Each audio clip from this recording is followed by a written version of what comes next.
This show is produced by the Hartman Media Company. For more information and links to all our great podcasts, visit hartmanmedia.com.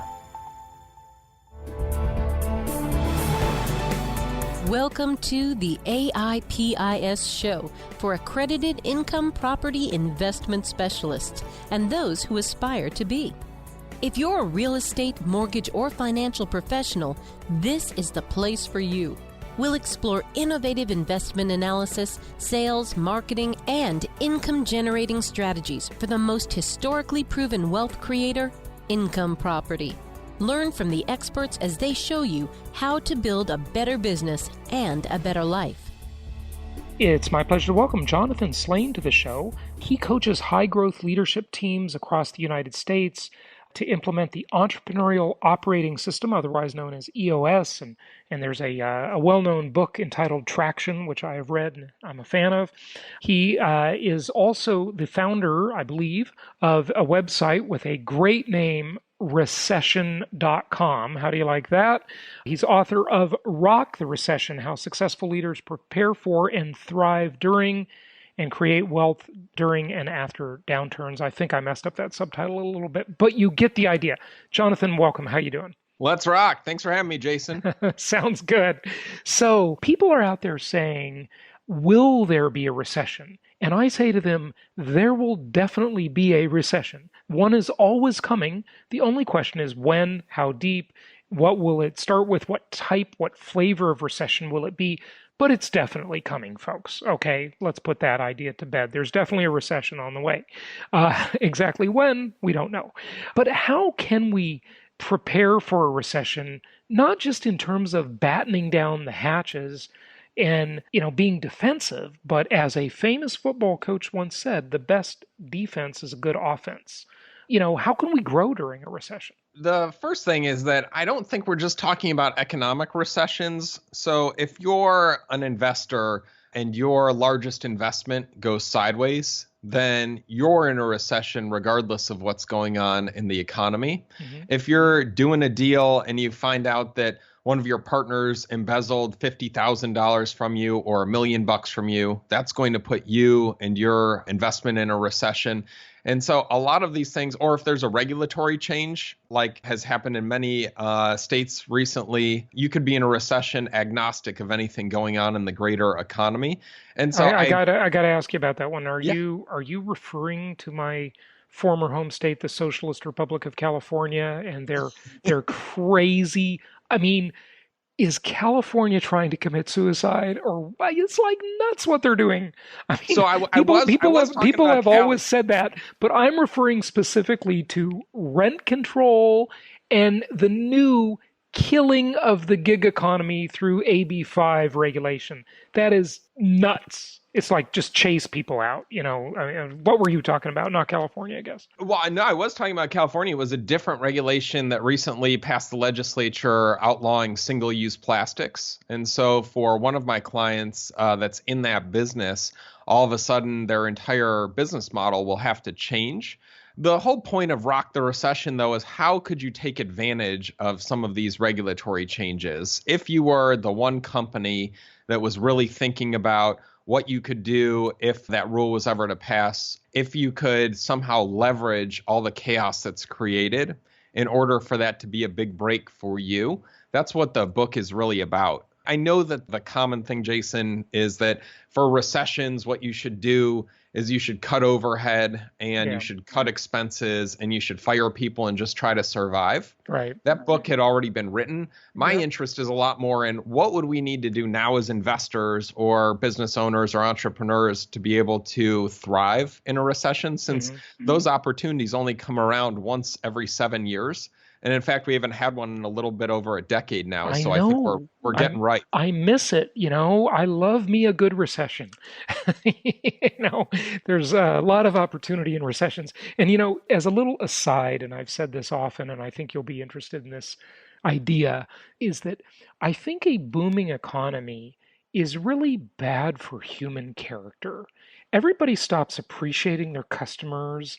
They just stop being grateful. It's all too easy. And all these sleazy people come out of the woodwork, and it's just, yeah, a recession is a cleansing in a way, right? It cleans out the bad apples to some extent. It's like the forest fire for the economy. Yeah, a forest fire is good. You need them every once in a while because they create a lot of new like mineral deposits, and it just cleans things up. Yeah.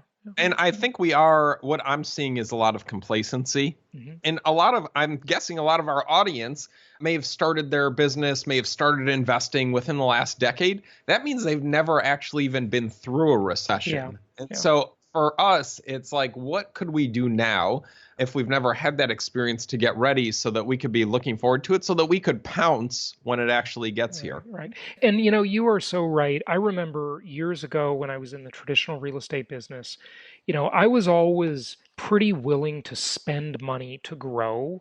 I've never been too terribly conservative or cheap about that.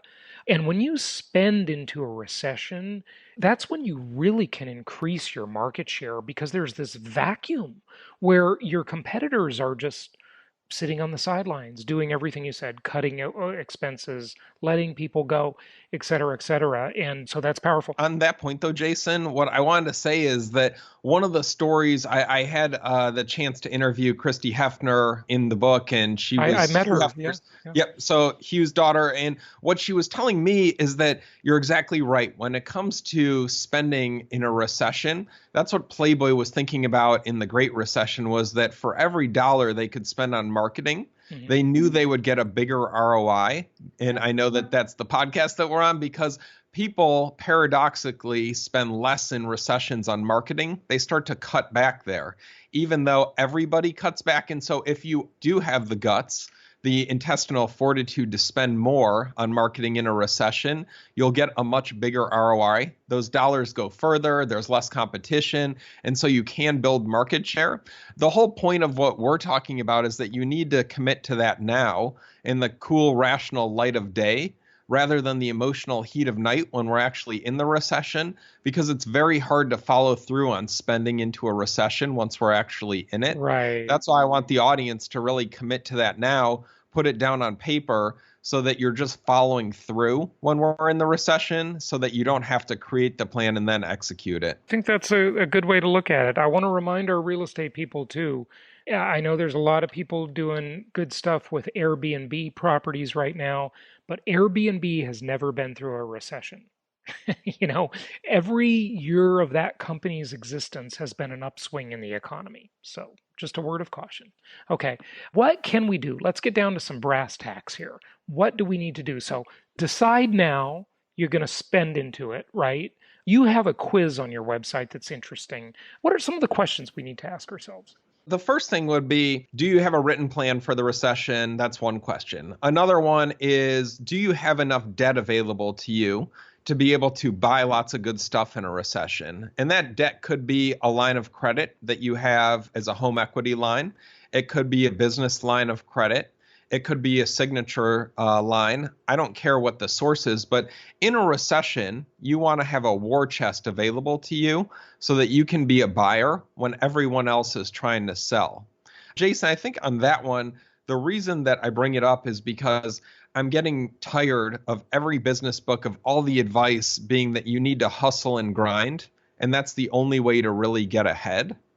Really, there's an opportunity that if you can just have a war chest of money, and if you're in a good buying environment, then investing in real estate all of a sudden gets a lot easier if you have access to capital. But without it, then you're not going to be able to make any moves. And so that's one of the questions.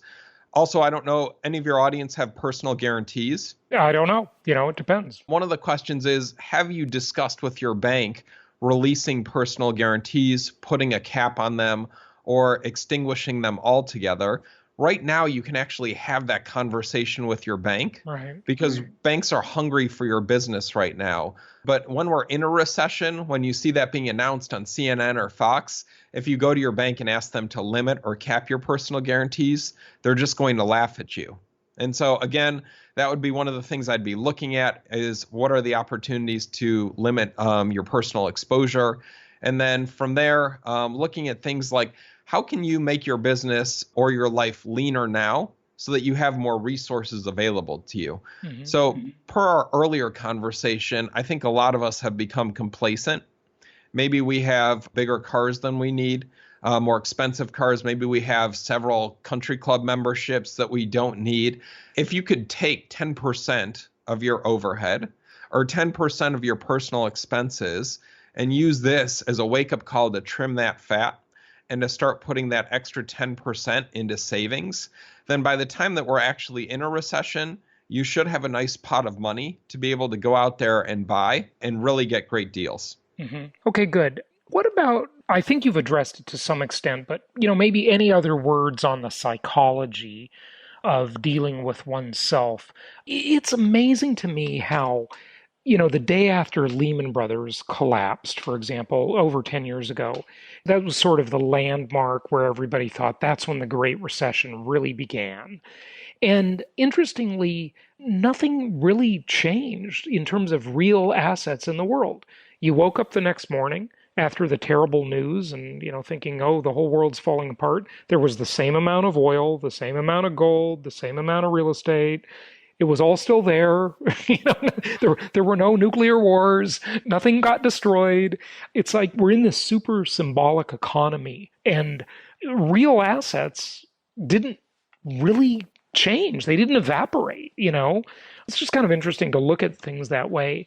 But yeah, what are your thoughts? Well, we're human. So again, I always prefer that we make decisions when we're rational, when we're thinking in a logical way, instead of when we're emotional. So from personal experience, part of my issue in the Great Recession was that I borrowed money from my mother-in-law in order to survive the Great Recession, in part because I didn't have a plan going into it. And without a plan, I borrowed $250,000. The worst part is it wasn't all at once, Jason. It was every 2 weeks when I needed to make payroll. Right. And so that was over 12 phone calls groveling for money. And that was because I was in the thick of it without a plan. If the audience is listening and can somehow get ahead of that and commit on paper to what the maximum amount is that they would be willing to borrow or to what they're going to do in terms of investing more in a recession, then they can look back on that and have that bedrock figured out now. Mm-hmm. But if you don't have it, it's going to feel like you're trying to change the wheel on a car going down the highway at 70 miles an hour. Right. A lot more difficult than when it's standing still. The other thing is that we looked at academic research when we were putting together the book to help validate the stories that we got from business owners. So we got stories from business owners that used the last recession to invest and make amazing amounts of money and to try to capture all of that. But on top of that, to answer your question, we're looking at the research, and that shows that humans are fickle. So we even will change our confidence in the economy, our confidence based on how many pessimistic ruminations there are in popular songs. That's just a fancy way of saying that when popular songs are negative, we tend to get more negative as a country. They can put us into a dark mood, and that causes people to spend less. And when people cut back on spending, that puts us into a recession. In other words, if we go back and look at things like the song Puff the Magic Dragon and the other contemporary songs of the time, those pessimistic songs happen on a predictable basis right before the economy starts to go into recession. And these are academics studying it, not me coming back later and saying, I think because of that song, we went into recession. Yeah, that's really quite interesting. I would agree with you. One of the Rothschilds years ago, sort of considered to be the founders of the central banking system around the world, said, let me control the money supply, and I care not who not makes the laws. I would argue, let me control the music, and I care not who makes the laws or even controls the money supply, because the music's pretty powerful. Obviously, it's led to many revolutions. It puts us into a mood. Yeah, sure. And I think in the U.S., we definitely have a mood. So I'm always trying to think about what is our mood right now as a country and where are we going? I do think that in later 2020, with the big election coming up, that I don't know if we're going to have a full-blown recession. I do think that we'll have an event of some kind. In other words, I think that with the uncertainty surrounding the election, that we'll probably see a cutback in consumer spending. We'll probably see a cutback in what businesses are willing to invest. And when those two things cut back, it tends to lead us to a downturn and maybe even a full-blown recession. I do think, though, that if people are listening to us soon enough, that there is still time to be able to start saving up that war chest, making sure that you have your line of credit in place, making sure that you have access to capital so that you can go on a spending spree when we do get into the next downturn. I want to make sure people understand that, because you and I agree on this, and your advice and my advice is counterintuitive to many, but our advice is better, frankly, and that is borrow before the recession. Have the money out of your properties in advance, because during a recession, refinancing them will be difficult. So get control of that equity now before you need it. There's that old saying, the banker never loans money to you when you actually need it. They only loan it when you don't really need it. And so I think that's a really, really interesting point. Who are your customers and clients? I mean, obviously, people read your book and so forth.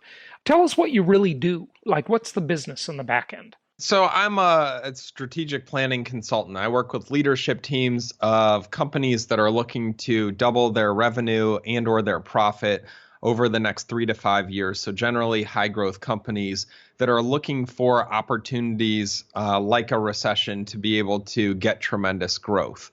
That's typically who I'm working with, and those companies are all over the United States, and just started with my first Mexican client. But looking at those, it's not the typical strategic planning.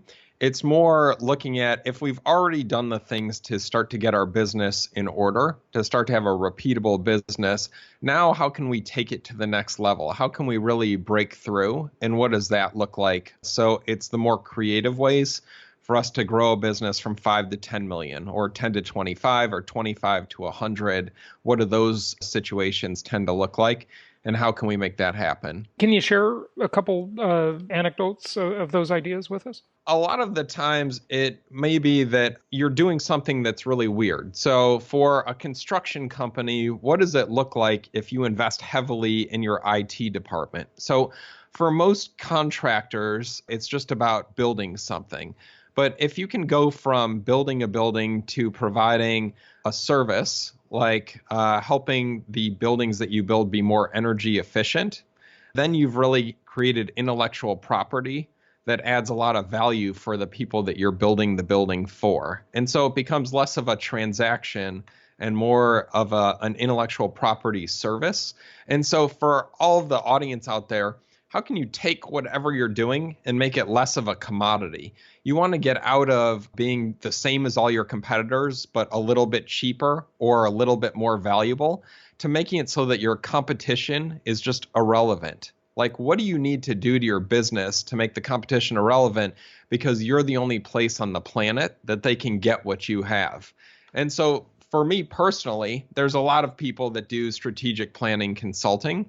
There's not a lot that do strategic planning consulting through the lens of how can we use the recession as an opportunity for massive growth.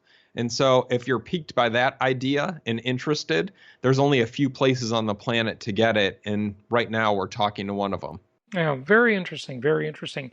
Many have heard those stories about how some of the great ideas, industries, and companies got their start during bad economic times. The movie industry, for example, really got its foothold during the Great Recession, or Great Depression in the 30s. What do you say about that? Again, we want to look for disruption because that'll provide opportunity for the entrepreneurs that are savvy enough to find it. So for me, one of the things I'm thinking through for like Airbnb, what happens if that does go sideways? What can you be doing as an investor now to hedge if that were to go sideways? If Airbnb were to crash, what would you pivot to? Or what parts of the market would still be stable for Airbnb? Again, if they have a regulatory change by the government, or if Airbnb's board makes a change, then what can the audience do to capitalize? And then it's starting to think about creative, like what really happens in a recession. So we know that if you're investing in things like jewelry stores, you're probably not going to have a great ride in the recession, Right. because people are obviously going to cut back on discretionary spending, like buying diamonds. Yeah. However, things like veterinary clinics, those actually did fine in the Great Recession, because what we learned is people don't care if there's a downturn in the economy. They're going to spend whatever they have to keep their pet healthy. And so they'll put that on a credit card. So again, as an investor, what could you do in terms of being creative and thinking about the fact that if you're positioned with veterinary clinics, which I don't think there's a lot of competition for right now, but it will provide a lot of stability. And I think that there's a lot of simple research that can be done online through networking to find those opportunities. Again, we know that tortillas are growing in popularity right now in the U.S. That trend, I bring it up only because I know it's a weird one. Yeah, that's funny. But tortillas are cheap. People love burritos. In a recession, burritos are cheap. They're going to probably eat more of them. And so if you can somehow invest in tortilla manufacturing, I think that's only going to get better. This is so funny. It's so specific. I know it's so specific, but Jason, I just read a research report about it, because I'm always looking for these ideas that are so specific that I'm hopefully one of the only couple people, and now I've just shared it with the entire audience. So I got to look for something else. Okay, folks, you heard it here first. Tortillas, that's the next big thing. Tortillas. All right. Or as some would say, tortillas. Oh, that's great. I love it. We've been far afield today. We've talked about Puff the Magic Dragon. We've talked about tortillas. We have. Yeah, I just want the audience to be creative, because I think that's at the fringes of creativity. That's where the big opportunities will be. And I'm tired of thinking that the only way to get ahead is by you have to work 40 hours at your day job. Then you have to do real estate as your side hustle for 40 hours. And then you have to drive an Uber for 30 hours. And then whatever time's left over, you can sleep. Yeah, right. If the audience can just slow down and really think about some creative, interesting places, then I think there's going to be massive opportunity when we do finally hit the downturn. Yeah. Good stuff. I really applaud you for thinking about how to, as the title of your book says, rock the recession, and thinking of this differently and borrowing now while the borrowing is good. Now, we don't mean crappy consumer loans. We mean investment grade debt on your properties. Stack that up, have it ready, and you can dollar cost average into the recession that is coming. We don't know exactly when it'll come. I would caution anybody on trying to really time the market. That's very hard to do. If you were doing that, you would have said 2017 was the recessionary year, and obviously that didn't happen. So be careful of that, but do be ready. You'll know when you're in it, okay? You'll know when you're in it, but trying to time it is a rather difficult thing. The website is recession.com. The book is available in all the usual places. Rock the Recession. Jonathan, any final words to wrap it up for us? It's really for the audience just understanding that I know that when times are so good, consumer confidence is at record highs, unemployment's at record lows. I know that nobody wants to think about the next downturn. Again, it's not about preparing so that you can survive it. It's about if you're one of the few that can spend some time now getting ready for it, then you'll be able to crush the next crash. You'll be able to dominate the downturn. You'll be able to rock the recession. But now is the time when you have to get ahead of it, because once they're announcing it on the national news, everybody's going to rush into the market with cash to start making deals, and then you'll be too late. So again, it's spend some time now getting ready, and you can be a hero when we do hit the next recession. Jonathan, thanks for joining us. All right, rock on. Thanks for having me, Jason. Thank you so much for listening. Please be sure to subscribe so that you don't miss any episodes. Be sure to check out the show's specific website and our general website, hartmanmedia.com, for appropriate disclaimers and terms of service. Remember that guest opinions are their own, and if you require specific legal or tax advice or advice in any other specialized area, please consult an appropriate professional. And we also very much appreciate you reviewing the show. Please go to iTunes or Stitcher Radio or whatever platform you're using and write a review for the show. We would very much appreciate that. And be sure to make it official and subscribe so you do not miss any episodes. We look forward to seeing you on the next episode.